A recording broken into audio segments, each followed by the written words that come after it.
안녕하세요. 책책책입니다. 미래 유망 직업이라고 해서 신문에서 나온 자료를 혹시 보신 적 있으세요? 대부분의 유망 직업이 사실 자격증을 가져야 될 수 있는 것들이에요. 자격증 물론 좋죠. 남들이 다 따는 자격증 말고 진짜 따기 어려운 그런 자격증.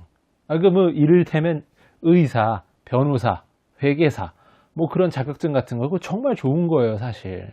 먹고 사니즘에 있어서 그냥 해결되니까. 그런데 오늘 말씀드리고 싶은 건 그것과는 조금 반대되는 이야기예요.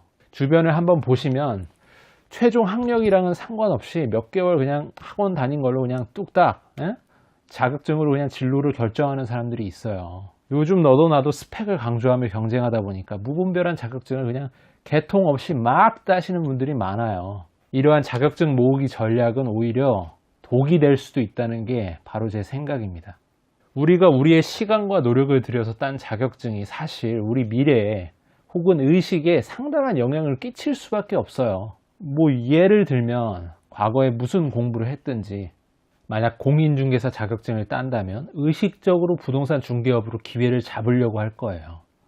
한식, 양식, 일식 조리사 같은 걸 땄다면 아무래도 요리나 외식업과 관련한 그런 쪽으로 기회를 노려보게 되실 것이고요.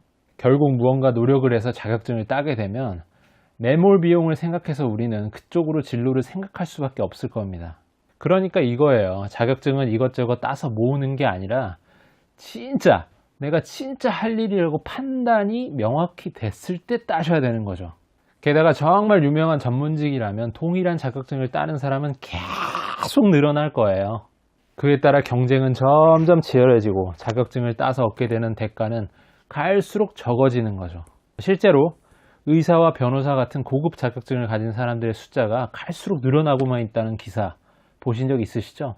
제일 큰 문제는 많은 사람들이 자격증을 딴 뒤에 자격증이 안심해서 더 이상 다른 공부를 하지 않는 경우가 많다는 거예요.